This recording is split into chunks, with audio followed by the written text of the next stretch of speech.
Well, and as you and I visited throughout the year and after the end of last season, the focal point or the mantra would be to play the whole tournament, play every hole, finish things, and obviously anyone who was watching on live scoring, that was back and forth the whole time, but I thought our guys did a great job of that again, and that's about 4 or 5 events in a row where I felt like we have really grown up as far as continuing to play. They went out that morning after the rain delay and played those 4 or 5 holes 6 under and kind of got back in the inside the number, and then really played well, up until the last hole, the third round. So I think that lesson has been learned, and they believe in it, and it's producing some pretty positive results. There's 9 of the top 30 that aren't going to be there, and I think the depth of college golf and the regional formats.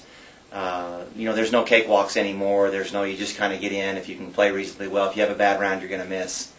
And we didn't have a bad round, and we get to move on. So I know everybody's excited about it. Well, obviously he's starting to get some help, and those guys are starting to develop their own identity. And John Tyler's had some really great events, and bogeyed 2 of the last 3 in Kentucky. Or I don't know what he would have finished, but he went out and birdied 2 holes coming in on that second round, and it was 3 under in the afternoon. And that 5 under at that point through those holes was probably as well as anybody played in the whole tournament. And that's what he's shown a couple times, is actually golfed at a level that he could win an event. Cheston's already won a tournament, and James continues to grow up. So, I think we're better now than we've been all year, and it's a good time to be moving in that direction. In the fall, I felt like the rough there was a little spotty. You could draw some lies. I'm thinking with the spring and the rain and all the weather that it will not be that way. I'm sure that they're committed to making it, similar to a U.S. Open, since they've hosted those. They know how to do that.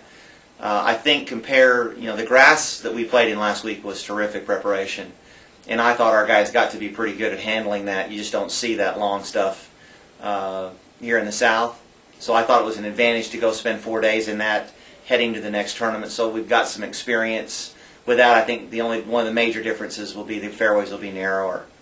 There were some good driving holes in Kentucky, but there were some holes you could get away with it a little bit as far as the width of the fairway, but I don't think there's going to be any in Inverness. And, it's going to be a great championship. I don't know how many times the NCAA has been held on a golf course that's hosted major championships. This could be the first. I'd have to go back and think about it, but maybe the first since I've been coaching. So it should be a very special event, and from what I've heard from the Toledo coach to everything around the event, is the city, the golf course are really going to try to do something pretty special for the guys.